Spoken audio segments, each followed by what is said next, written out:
Hi friends, welcome back to my channel. ఈరోజు వీడియోలో అయితే మీకు ఒక డిఫరెంట్ బ్లౌజ్ అయితే చూపిస్తానండి. సో కస్టమర్ ఏం చెప్పారంటే ఇక్కడ చూపిస్తాను చూడండి. మీకు ఇది వచ్చేసి కస్టమర్ ఇచ్చిన కొలత బ్లౌజ్ అనమాట. ఈ కొలత బ్లౌజ్ అయితే నాకు మంచిగా సరిపోయింది మేడం. సో నాకు ఒక ప్రాబ్లం ఏమొస్తుందంటే ఎవరి దగ్గర ఇచ్చినా ఫ్రంట్ పార్ట్ నాకు కుదరట్లేదు అని చెప్పారు. ఇక్కడ చూడండి ఈ విధంగా ఉందన్నమాట. అంటే ఇలా మనం కుట్టినప్పుడు బ్యాక్ పార్ట్ ఫ్రంట్ పార్ట్ ఇలా సమానంగా వచ్చేస్తుంది. కాకపోతే వీళ్ళ బ్లౌజ్ అనేది వీళ్ళు వేసుకున్నాక ఇలా ఉంటుంది. అంటే ఇక్కడ సమానంగా ఉంటుంది నడుము వైపు. ఇలా ఫ్రంట్కి వచ్చేసరికి పైకి వెళ్ళింది చూసారా, కిందకి ఎంత గ్యాప్ వచ్చిందో కదా. సో ఇదే విధంగా వీళ్ళకి కుట్టాలన్నమాట. ఇలా కట్ చేసి కుడితేనే వీళ్ళకి ఫ్రంట్ అనేది కిందకి జారిపోకుండా స్టిప్గా నిలబడుతుంది. అదే మనం ఇలా సమానంగా పెట్టి ఫ్రంట్ పార్ట్ కొంచెం పొడవు పెట్టేశామంటే వాళ్ళకి ఫ్రంట్ అనేది కుదరదండి. లూజ్గా రావడము, ఫ్రంట్లు కిందకి జారిపోవడము జరుగుతుంది అనమాట. సో నాకైతే ఈ బ్లౌజ్ ఎలా ఉందో అలానే కావాలి అన్నారు. సో మనం అచ్చుగుద్దినట్టుగా కొలత బ్లౌజ్ ఎలా ఉందో అలానే వాళ్ళకి కట్ చేసి ఇవ్వాలంటే ఏ విధంగా కట్ చేసుకోవాలో ఇప్పుడు ఈ వీడియోలో చెప్తాను మీకు. ఇక్కడ బ్లౌజ్ పీస్ అయితే ఈ విధంగా ఫోల్డింగ్ చేసి వేసుకోవాలండి. తడిపి ఆరబెట్టుకున్నాక కింద వైపు చూసారా ఇలా హెచ్చు తొక్కలు ఉన్నాయి కదా. ఎప్పుడు కూడా మనం తడిపి ఆరబెట్టుకున్నాక ఈ విధంగా హెచ్చు తొక్కలు అయితే వస్తూనే ఉంటాయండి. దానికోసము ఈ విధంగా స్ట్రైట్గా ఒక మార్కింగ్ వేసుకోండి. అలాగే కింద నడుము పట్టి అతకడం కోసము ఒక 1/2 ఇంచు ఎక్స్ట్రాగా మార్కింగ్ వేయండి. నెక్స్ట్ వచ్చేసి కొలత బ్లౌజ్ తీసుకోవాలి. తీసుకొని ఇక్కడ షోల్డర్ ఉంటుంది కదా, ఈ షోల్డర్ పైన మధ్యలో ఈ విధంగా టేప్ పెట్టేసుకొని ఇక్కడ వెనకాల డాట్స్ కనిపిస్తున్నాయి కదా, ఈ డాట్స్ వరకు పొడవుని ఈ విధంగా కొంచెం లాగి పట్టుకోవాలన్నమాట. అప్పుడు మనకి బ్లౌజ్ యొక్క పొడవు ఎంత ఉందో తెలిసిపోతుంది. ఇక్కడ బ్లౌజ్ పొడవు వచ్చేసి 15 ఇంచులన్నర ఉందండి. అయితే మనం పైన షోల్డర్ కోసం 1/2 ఇంచు కలుపుకొని మార్కింగ్ అయితే వేసుకోవాలి. ఇక్కడ 16 ఇంచులకి అయితే మార్కింగ్ వేస్తున్నాను, ఓకేనా. అంటే మనం షోల్డర్ ఖర్చు కలిపాక 16 ఇంచులు అనేది వస్తుంది మనకి. సో ఈ విధంగా వేసుకున్నాము. నెక్స్ట్ వచ్చేసి బ్లౌజ్ తీసేసుకోండి. బ్లౌజ్ తీసేసుకొని ఇలా హుక్స్ని కాజాని ఈ విధంగా పెట్టేసుకుంటే మనకు ఒక ఫోల్డింగ్ వస్తుంది. దీన్నే ఇంకొక ఫోల్డింగ్ ఈ విధంగా వేయండి. చూడండి ఇలా లాగి పట్టేసుకొని ఈ విధంగా ఒక ఫోల్డింగ్ వేస్తే మనకి నడుము లూజ్లో 4వ భాగం అనేది ఎక్కడికైతే వస్తుందో అక్కడికి ఒక మార్కింగ్ వేయండి. ఇక్కడ 1 ఇంచ్ అయితే తీసుకుంటున్నాను. ఈ 1 ఇంచ్ ఎందుకని అడుగుతున్నారండి, వెనకాల ఈ డాట్స్ మనం వేస్తాం కదా, దానికోసం 1 ఇంచ్ అనమాట. ఏ సైజ్ వరకు అయినా సరే ఈ 1 ఇంచ్ అనేది వేసుకోవాలి. తర్వాత ఇక్కడ మనకి 2 ఇంచీలు ఖర్చు కోసం విడిచిపెట్టుకోవాలన్నమాట. మీరు ఇక్కడ ఖర్చు అనేది 1.5 విడిచిపెట్టుకోవచ్చు, లేదా 2 ఇంచులు విడిచిపెట్టుకోవచ్చు. తర్వాత ఈ బ్లౌజ్ని ఈ విధంగానే ఫోల్డింగ్ ఇలా పెట్టేసుకొని చూడండి రౌండ్ కోసము ఈ వెనకాల ఈ కప్పు పొడవు ఎంత ఉందో ఈ విధంగా చూసుకొని కరెక్ట్గా ఒక మార్కింగ్ 1/2 ఇంచు ఎక్స్ట్రాగా ఒకటి వేసుకోండి, ఓకేనా. ఇలా మనకి వెనకాల రౌండ్ కోసం కూడా మార్కింగ్ అనేది అయిపోయింది. ఇప్పుడైతే మనం ఫుల్ షోల్డర్ అయితే వేసుకోవాలి, ఓకేనా. మరి ఏ సైజ్ బ్లౌజ్ అని తెలియాలి కదా. ఇక్కడ ఈ విధంగా చెక్ చేసుకుంటే మనకి 8 ఇంచులు వచ్చింది. అంటే ఇది 32 బ్లౌజ్ అనమాట. అంటే 30 కన్నా ఎక్కువ వచ్చింది అంటే మనము ఇక్కడ 5.5 ఇంచులు అనేది ఫుల్ షోల్డర్ అనేది తీసుకోవాలి. అదే 5.5 కింద వైపు కూడా తీసుకోండి స్ట్రైట్గా రావడం కోసము. చంక డౌన్ వచ్చేసరికి 6 ఇంచు వేస్తున్నానండి. తర్వాత మనకి చంక మ్యాచ్ అవ్వకపోతే కొంచెం కిందకి జరపొచ్చు, ఓకేనా. ఈ విధంగా అయితే మనమైతే మార్కింగ్ అయితే వేసుకోవాలి ఈ సైజు వారికి. ఇప్పుడు చెస్ట్ లూజ్ మార్కింగ్ అయితే వేసుకోవాలి. చాలామంది చెస్ట్ లూజ్ ఎలా తీసుకోవాలని అడుగుతూనే ఉన్నారు. నేను ప్రతి వీడియోలో కూడా చెప్తున్నానండి. ఈ విధంగా మెజర్మెంట్ అయితే తీసుకోండి. నడుము లూజ్లో 4వ భాగము 8 ఇంచులు వచ్చింది కదా, దీనికి 1/4 ఇంచు కలుపుకుంటే మనకి చెస్ట్ లూజ్ వచ్చేస్తుంది. చిన్న సైజ్ అయితే 1 ఇంచు కలుపుకుంటే వచ్చేస్తుంది. అంటే వాళ్ళకి టైట్ అవుతుందని అడుగుతున్నారు. మీరు సైడ్ జాయింట్ చేసినప్పుడు ఏమన్నా తేడా చేస్తేనే వస్తుందండి, లేదంటే మంచిగా సరిపోతుంది. లేదండి మేము మంచిగానే చేస్తున్నాము అయినా మాకు టైట్ వస్తుందంటే అక్కడ నడుము లూజ్లో 4వ భాగం ఎంత అయితే వస్తుందో దానికి 1.5 కలుపుకోండి, మీకు సరిపోతుంది, ఓకేనండి. ఈ అడ్జస్ట్మెంట్ అయితే చేసుకోండి. మీకు బ్లౌజ్లో ఎలాంటి ఇబ్బందులు ఏమి ఉండదు, మంచిగా అయిపోతుంది. చంక దగ్గర అయితే 1.5 ఇంచులే తీసుకోవాలండి ఏ సైజ్ వరకు అయినా సరే. అంటే నడుము లూజ్ వచ్చేసి 35, 36 అలా వచ్చిందంటే మీరు చంక దగ్గర 1.5 తీసుకోవాలి. మిగతా వారందరికీ కూడా 1.5 ఇంచులు సరిపోతుంది. ఇక్కడ నెక్ కోసము 2.5 లేదా 2.5 ఇంచులు తీసుకోండి, ఈ సైజ్ వరకు సరిపోతుంది. ఇక్కడ చూడండి మనము పైన అయితే 2.5 ఇంచులు తీసుకున్నాను కదా, కింద ఇంకొక 1/2 ఇంచు కలుపుకొని తీసుకోవాలి కింద ఈ రౌండ్ కోసం అనమాట. సో ఇంకా కొంచెం బ్రాడ్గా కావాలంటే 3/4 ఇంచు దాకా కూడా ఎక్కువగా తీసుకోవచ్చు. ఇప్పుడైతే కొలత బ్లౌజ్ వాళ్ళకి సరిపోయింది కదండి. ఈ కొలత బ్లౌజ్లోంచి చంక రౌండ్ కొలుచుకుందాము. కరెక్ట్గా 8.5 అనేది వచ్చింది, ఓకేనా. ఒక గీత అటు ఇటుగా 8.5 వచ్చింది. ఇక్కడ మనకి 1/2 ఇంచు ఖర్చు వదిలేసి ఈ గీత కింద నుంచి ఈ విధంగా కొలుచుకుంటే 8.5 రావాలి మనకి, ఓకేనండి. చూడండి ఈ విధంగా కొలుచుకుంటే మనకి కరెక్ట్గా 8.5. ఒక్క గీత 2 గీతలు తక్కువ వచ్చింది. అది మనం కుట్టినప్పుడు కొంచెం లూజ్గా కుట్టామంటే సరిపోతుంది. లేదా ఒక హాఫ్ ఇంచు మీకు తేడా వచ్చిందంటే ఈ 6 ఇంచులు వేసాం కదా, ఈ 6 ఇంచుల దగ్గర మీరు 6.5 చంక డౌన్ అనేది వేసుకున్నా సరిపోతుంది. సో ఈ విధంగా మీరు చెస్ట్ లూజ్ దగ్గర అలాగే చంక లూజ్ దగ్గర అడ్జస్ట్ చేశారంటే మీకు చెస్ట్ల దగ్గర పట్టేయడం కానీ అలాగే చంక దగ్గర టైట్ అయిపోవడం కానీ ముడతలు రావడం కానీ అలా ఏమీ రాదండి. సో ఈ విధంగా ఫాలో చేయండి, ఓకేనా. తర్వాత ఇక్కడ కొంచెం బ్రాడ్గా వేస్తున్నాను నేను వెనకాల రౌండు.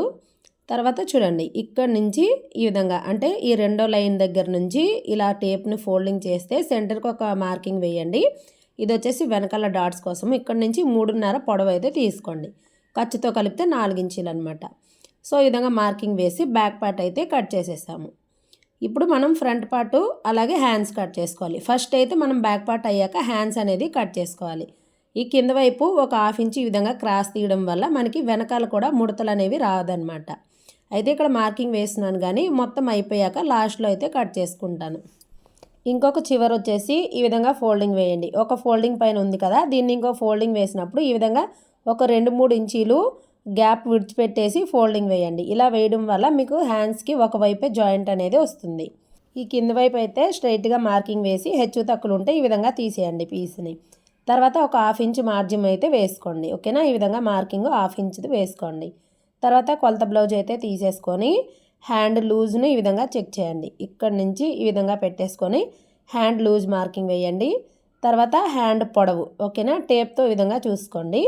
ఇక్కడ నాకు ఏం చెప్పారంటే ఒక 1 ఇంచ్ అయితే పెంచమని చెప్పారు, ఓకేనా. ఈ విధంగా చూసేసుకొని మీకు ఎంత అయితే వస్తుందో అంతగా ఒక మార్కింగ్ అయితే వేసుకోండి, ఓకేనండి. ఈ విధంగా వేసాము. సేమ్ అదే మార్కింగ్ ఇంకొక చివర కూడా వేసుకోండి. తర్వాత చంక రౌండ్ కోసము చంక డౌన్ ఇక్కడ 3.5 తీసుకోవచ్చు లేదా 3.5 ఇంచులు కూడా తీసుకోవచ్చు అండి. చిన్న సైజ్ అయితే 3 ఇంచులు తీసుకోండి. తర్వాత చంక లూజు 8.5 దగ్గరికి ఈ విధంగా క్రాస్గా మార్కింగ్ వేయండి, ఓకేనా. ఇలా వేసాము. తర్వాత ఇక్కడ వచ్చేసి 2 ఇంచులు తీసుకోండి. 2 ఇంచులు తీసేసుకొని చూడండి ఇలా ఇక్కడి నుంచి ఇక్కడికి ఇలా స్ట్రైట్గా మార్కింగ్ వేయండి. మళ్ళీ మధ్యలో ఒక మార్కింగ్ వేసుకోండి. ఇక్కడ చూడండి కరువు తిప్పడం రాదంటున్నారు. ఈ 2 ఇంచులు వేసాం కదా, ఇక్కడ 1 ఇంచ్ దగ్గర ఒక మార్కింగ్ వేయండి. ఇక్కడ కొంచెం ఇలా కరువు షేప్ అనేది తిప్పాలన్నమాట. ఇక్కడ కొంచెం రౌండ్ షేప్ ఇచ్చేసుకొని ఈ గీత పైన ఒక్క పాయింట్ మాత్రమే పైకి వెళ్ళాలి మధ్యలో వరకు. ఈ మధ్యలోకి వచ్చాక ఇక్కడ నుంచి ఇంకొక పాయింట్ కిందకి దింపుకోవాలన్నమాట. ఇలా కిందకి దింపేసి దీంట్లో కలిపేస్తే చాలు, మీకు సింపుల్గా హ్యాండ్ కర్వ్ అనేది వచ్చేస్తుంది. సో ఈ విధంగా ట్రై చేయండి, ఓకేనా. హ్యాండ్కి చంక దగ్గర వేసిన మార్కింగు బాడీ పార్ట్లో వేసిన చంక దగ్గర లూజ్ మార్కింగు కలిసిందా లేదా బాడీ పార్ట్ ఒకసారి తీసేసుకొని ఈ విధంగా చెక్ చేయండి, మీకు కరెక్ట్గా వచ్చేస్తుంది. ఈ విధంగా మీరు కట్ చేశారంటే ఓకేనండి. ఇలా వచ్చిందంటే మీకు సైడ్ జాయింట్ చేసే దగ్గర కరెక్ట్గా వస్తుంది. మీకు ఎక్కడ కూడా పట్టినట్టుగా కూడా ఉండదండి. చెస్ట్ దగ్గర కూడా మంచిగా వచ్చేస్తుంది అనమాట, లూజు టైట్ ఏమీ రాదు. తర్వాత ఈ విధంగా విడదీసేసుకొని ఇక్కడ నుంచి 1 ఇంచ్ తీసుకోండి, ఇక్కడ నుంచి ఒక 1 ఇంచ్ తీసుకోండి. తర్వాత ఈ రెండింటికి మధ్యలో ఒక మార్కింగ్ వేయండి. ఇలా వేశారు కదా, ఈ మధ్యలో ఏ సైజు వరకైనా 3/4 ఇంచ్ తీసుకోండి. ఇలా తీసేసుకొని ఇక్కడ నుంచి కొంచెం సన్నగా కరువు తీసేసుకొని ఈ 3/4 ఇంచులో కలిపేసుకోండి. మళ్ళీ ఆ చివరికి వెళ్ళినప్పటికీ అంతే, కొంచెం సన్నగా పీస్ అనేది తీసుకోవాలి. ఏ సైజు వరకైనా ఈ 3/4 ఇంచ్ అనేది మీరు తీసారంటే మీకు చంకల దగ్గర ముడతలు అనేవి రావండి, ఓకేనా. సో ఈ విధంగా మనం హ్యాండ్ కూడా కట్ చేసుకున్నాము. ఈ మిగిలిన ఈ పార్ట్ ఉంటుంది కదా, ఇటు హ్యాండ్స్ ఇటు బ్యాక్ తీసాము. సెంటర్లో ఈ పార్ట్ అనేది మనము ఫ్రంట్ పార్ట్ అయితే కట్ చేసుకోవాలి. ఇలా ఫ్రంట్ పార్ట్ కట్ చేసినప్పుడు ఓపెన్స్ వచ్చేసి మన వైపుకు ఉండాలండి. మనం కట్ చేసుకున్న బ్యాక్ పార్ట్ని ఈ విధంగా క్రాస్ కటింగ్ అయితే ఇలా క్రాస్గా వేసుకోండి. ఇలా వేసుకున్నాక ఈ కింద వైపు నుంచి 2 ఇంచులు ఈ విధంగా మార్కింగ్ వేసి ఈ బ్యాక్ పార్ట్లో 2 ఇంచులు తగ్గించి ఈ విధంగా ఫోల్డింగ్ వేయండి. తర్వాత మనకి బ్యాక్ పార్ట్ ఎలా అయితే ఉందో అలా మొత్తం కూడా చుట్టూ మార్కింగ్ అయితే వేసుకోవాలి. ఇలా వేసుకున్నాము. ఫ్రంట్లో అయితే నేను 6.5 ఫ్రంట్ నెక్ డౌన్ అనేది తీసుకుంటున్నాను, ఓకేనా. ఇక్కడ కూడా మార్కింగ్ వేసాము. చంక దగ్గర కూడా ఈ విధంగా వేసుకోండి మార్కింగు. మీకు ఇలా రోలర్ ఉంటే ఈ విధంగా రబ్ చేసుకోండి. ఇలా రబ్ చేసుకోవడం వల్ల మీకు ఫ్రంట్లో ముడతలు రాకుండా ఏ విధంగా తీసుకోవాలో చెప్తాను ఇప్పుడు. ఇలా మొత్తం అయిపోయాక బ్యాక్ పార్ట్ని అయితే ఈ విధంగా తీసేయండి. ఇక్కడ చూడండి మనము రోలర్తో రబ్ చేసుకున్నాం కాబట్టి ఇక్కడ మార్కింగ్ మనకి కనిపిస్తూ ఉంటాయి. దానిపైన మళ్ళీ ఈ విధంగా మార్కింగ్ అయితే వేసుకోండి. ఇలా వేసుకున్న తర్వాత మీకు నీట్గా కరువు రావాలంటే ఇక్కడ నుంచి ఒక 1/2 ఇంచు లోపలికి మార్కింగ్ ఈ విధంగా వేసుకొని మళ్ళీ ఈ లైన్లో కలిపేసేయండి. సో ఇలా వేసుకున్నారు కదా, ఇక్కడ నుంచి మనం 1.25 ఇంచులు తీసుకున్నాం కదా చంక దగ్గర మార్కింగు, సేమ్ అదేలాగా ఇక్కడ కూడా 1.25 ఇంచులు అనేది తీసుకోవాలి. తీసుకొని మళ్ళీ ఈ విధంగా రౌండ్ షేప్ ఇచ్చేసారంటే మీకు ఫ్రంట్ పార్ట్లో ముడతలు రావడము చాలా వరకు తగ్గిపోతాయి అన్నమాట. చాలా వరకు కాదండి, అసలు ముడతలే రావు. తర్వాత చూడండి ఇక్కడ అంటే ఫ్రంట్ నెక్ డీప్ వచ్చేసి 2.5 లేదా 2.35 ఇంచు వరకు కూడా తీసుకోవచ్చు. ఇక్కడ నేను 2.35 ఇంచులు అయితే తీసుకున్నాను. తీసుకొని ఇక్కడ కూడా మనము ఈ విధంగా రౌండ్ షేప్ అనేది ఇచ్చేసుకోవాలి. ఇలా వేసుకున్నాక కొలత బ్లౌజ్ తీసేసుకొని ఒకసారి చెక్ చేసుకోవాలి.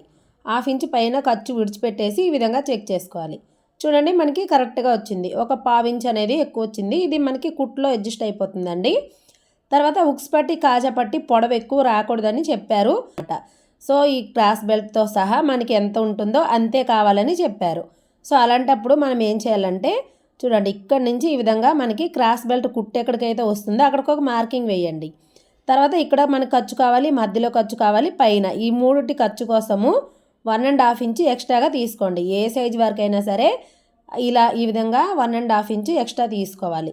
తర్వాత వచ్చేసి సైడ్ జాయింట్ వైపు ఈ విధంగా చూసేసుకోండి. చూడండి ఈ చంక కుట్టు అలాగే ఇక్కడ క్రాస్ బెల్ట్ కుట్టు దగ్గర ఈ విధంగా ఫస్ట్ ఇక్కడ మనం మార్కింగ్ చేసే ఈ చంక దగ్గర 1/2 ఇంచు ఖర్చు కోసం విడిచిపెట్టేసి ఈ కుట్టుని ఇక్కడ పెట్టేసుకొని ఇక్కడ సైడ్ జాయింట్ అంటే క్రాస్ బెల్ట్ కుట్టు ఎక్కడికైతే ఉంటుందో అక్కడికి ఒక మార్కింగు 1/2 ఇంచు కిందకి ఖర్చు కోసం మార్కింగ్ వేయండి.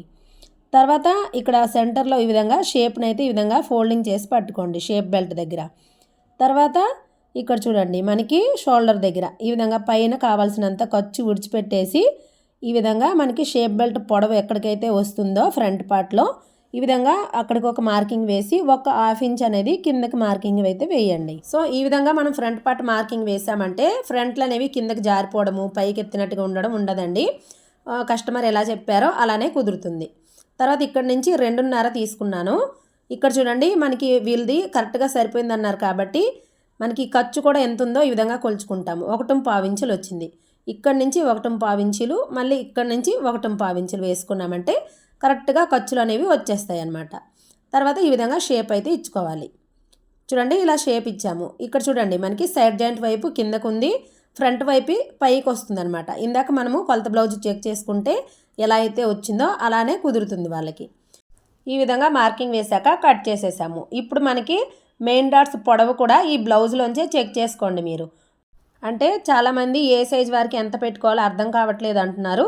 సో అలాంటి వాళ్ళు ఇలా చెక్ చేయండి. మీరు ఈ కుట్టు దగ్గర నుంచి ఖర్చుతో పలంగా ఎంత అయితే వస్తుందో ఈ విధంగా చెక్ చేసుకోండి.